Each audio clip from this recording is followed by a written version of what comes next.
It's Diana Cooper, your favorite pampered chef lady here, and I am going to make brunch today in my house, and I wanted to show you some of the tools that I'm going to use to do that. So I'm going to start with the Deluxe electric grilling griddle, but before I turned it on, I wanted to show you some of the features because once it's on, it's too hot for me to do. So, so underneath, I always forget to show this part. There's a removable drip tray with this little thing that sticks out the back, so that way, whatever it is I'm cooking, whether it's chicken or burgers or bacon or whatever you might be making, anything that has any kind of grease, any kind of juices, it will, let me turn this guy around, it will drip right down here and right into your little drip tray. And this thing is actually removable too, so you can actually just take everything apart when you're all done, throw it all in the dishwasher, and it's super easy to clean up. And then the same thing with the plates that it comes with. So it's got a little button over here, one on the top and one on the bottom, and you just push that little button and it ejects. These are also designed to go straight in the dishwasher, so when I'm all done, if there's any kind of excessive fat, like from bacon or from burgers, I scrape that into the garbage can, but otherwise I just go straight into the dishwasher. You want to make sure they don't rub against each other because this is not the same non-stick surface as our non-stick pans, and so these can be scratched, so you want to be a little bit careful with that, but it's pretty simple. So there we go. I'll slide that in there, click it into place, and that's that. I have both the top and the bottom using the griddle plates today because I'm going to do bacon, I'm going to do hash browns, and then I'm going to go ahead and do some eggs, fried and scrambled. And you can't really do especially the eggs with the with the grill plates, but we do have grill plates, and if you wanted to, you could do both grill plates in instead. You could do one grill plate and one griddle plate, and then if you purchase the waffle plate separately, you could even do waffles in here. But today we're doing just a regular old brunch with some eggs and hash browns and bacon, but we're going to start with the bacon. So I'm going to go ahead and turn it on. It's got a little switch in the back, so I'm going to turn it on. Now you can actually see the display when I lift it, and I'm just going to turn the dial so that it is here on griddle. I'm going to push the button and it's going to ask me how long. 60 minutes, sure. If I'm done before 60 minutes, I'm just going to hit the cancel button and turn it off anyway. But now it's going to go ahead and it's going to preheat. Since I'm going to use it open and flat for the bacon, what I'm going to do is I'm going to turn it. I'm going to show you. There's this little button right here, and I'm going to use this and lay it open flat. That way I have double the cooktop for my bacon. And this way, when it preheats, I know it's really going to be preheated on both sides. It's not just the, closed up version. All right, so we're going to let that preheat, and then we'll come right. All right, so it is now telling me it's hot enough. I'm going to slide it over here so you can see. So it beeps and it blinks and flashes and says add. When it says that, you just go ahead and push the little wheel, and then it starts the countdown on the timer, and hopefully you're cooking your food. So I am going to get my bacon going here. I'm going to use the kitchen shears. I love these kitchen shears. These came with my knife block set, and they cut through just about everything. So I always tell my kids to really watch their fingers when they use these. We use these like when we spatchcock our chickens, because it cuts through the bones, like the rib bones and everything, with no problem. They're amazing. So they're always in use around here. So I'm gonna go ahead and throw my bacon on. Get some sizzling bacon here. And remember, I do have that little drip pan underneath, so it's going to catch all of the drippings from both sides. That's why it had that funny little, I don't know, an outie sticking it out at the back, so that it would catch all of the grease from both sides. I'll show you here in a minute, because you can't quite see with the camera angle exactly how far everything sticks out, but it's all designed so that it will catch your messes and make the least amount of mess for you to have to clean up afterwards. I like that. The people at Pampered Chef are also real cooks at home, and they all have to clean up too, so they do their best to make sure everything is fairly neat, easy, and mostly dishwasher safe. Oops, I just bumped the phone, sorry. All right, halfway there. I'm gonna spread out my other pack of bacon here. Oops. There we go. I'm gonna throw that into the sink. Sink is behind you, did you know? There we go. Sitting here this close, I could feel it heating up. Oh my gosh. Figured it was gonna start cooking me as it was heating up. I'm not usually sitting this close to it, but boy, I tell you what, it really does get to a super hot temperature fast. This takes a few minutes. All right, here we go. Now I've got my pound of bacon on here, or very near to it. Here we go. I'm gonna wipe my hands off so that I can touch the phone here, and I'll show you how it is catching. You see right here? See how they both stick out and the drip pan is right underneath. So it's catching all the bacon fat. And with that, we're gonna let the bacon cook, and then I will come back to you with the magic of TV when it's about ready to be done. So I'll see you soon. So now our bacon is almost all done cooking, and now I'm gonna make the hash browns. So what I'm gonna do is I'm gonna get out my Rapid Prep mandolin. I love this thing. It stores great. So it's got a little food chute that it stays right there. It has a little food catcher, and just like that it stores. But of course we don't want it all folded up like that because we're gonna use it. So we have a dial a cut. So you can do slices, you can do fat slices, oh sorry, coming around the wrong way. Fat slices like a French fry slice, or thin slices like julienne. And I'm actually gonna do a julienne one today for my hash browns. You can do them everything from fat like French fries. Here's the shoestring potato cut. See, it's kind of nice. They've displayed that for you. Or you can do a really thin cut. And we are going to go with a really thin cut, the smallest cut possible today to make hash browns. It's got a kickstand, so it stands up. And it's got a little funny cutout thing here, so that way I can put this right on top there. And then we're ready for the fun part. So slide it open. Put our food chute on. I can't do this in the air, so I'm going to do this on the counter real quick, and then I'll show it to you. So it's got the food chute, and then this locks in place. You see the little locking thing. So you just kind of turn it and it unlocks, and then it's ready to shoot some potatoes out. So I'm going to tip this down a little bit, and I will show you some magic with my potatoes. So let me see. I don't know if I'm tipping it quite enough. There we go. Now you can really see it. So you can see I've got the potato in the chute, and I'm just gonna start using other potatoes to push it at first. And you can see it just starts picking out all those little tiny potatoes for my hash browns. It works better when I'm standing up, so I'm gonna stand up. More potatoes to push.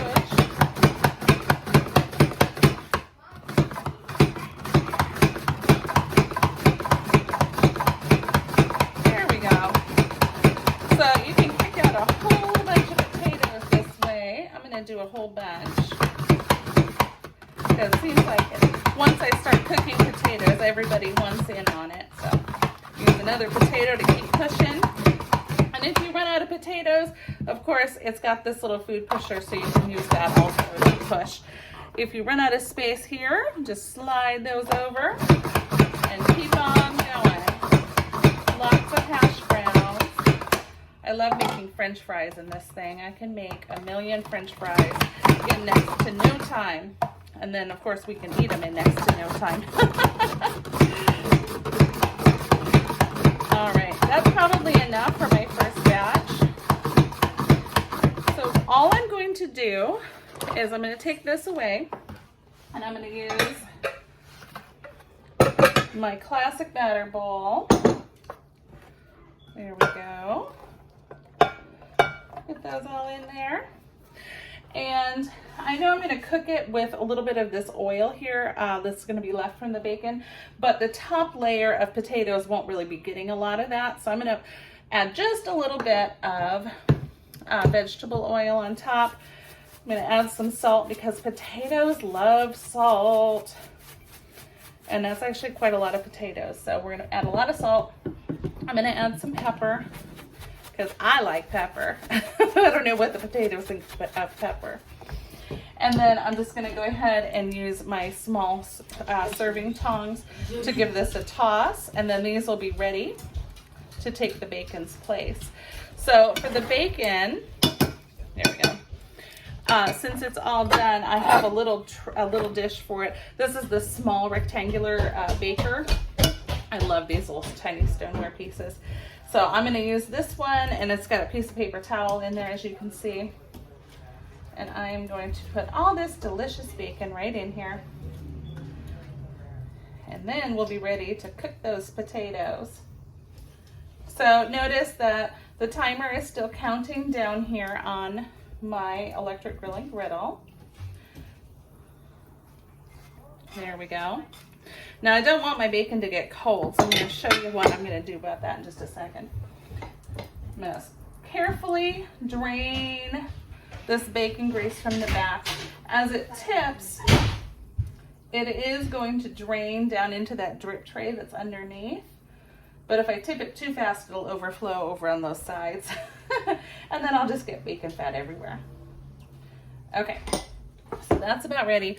Now I'm gonna go ahead and stick my potatoes on here to make my hash browns. Oh my gosh, I love hash browns. And I am never good at doing the hash browns on the stovetop because either I mess with them too much, so they never get that nice like brown crust that is like my absolute favorite, or they just don't, I don't know, they just don't ever cook quite like I want them to. I just want those nice greasy spoon kind of ones. And we'll just close that down and we'll have some hash browns. Now, while those are cooking, I'm going to show you my lid. So there are, I'll tip it so I can see you again. There are silicone lids that you can purchase, and these will fit on all three of our bakers, or all three of our rectangle stoneware bakers. They are great. They actually have this cool little thing that you can open it up so that if you want to use this, you can use this in the oven if you've got a covered dish, or like now, I just want to keep my dish warm and not let the steam out, or if I wanted to put it in the refrigerator, there we go. I can close that little gap up and then just stretch it right over the top like so. And ta-da! Now I have hot bacon that will stay hot. So I'll come back in a few minutes when the hash browns are about done, and I'll show you the next bit. All right, so those potatoes have been cooking, and we're gonna check in on them and see. Look how beautiful they are. They have such a nice crust. So I'm gonna use my spatula. Whoops. That is supposed to happen so that it can change positions depending on what you put in it. Sorry. I'm gonna go ahead and use my spatula here and scoop it up and put it into the medium rectangular baker, and then I'm gonna do one more batch because, you know, potatoes around here, if I make them, they get eaten. So I'm gonna make one more batch, and then I'm gonna come back and show you something. This is the last batch of hash browns. I'm gonna open that up. We'll put these in with their friends. There are fewer of their friends, maybe. I might have sampled some while I was waiting. Oh my gosh, I love hash browns, I just do.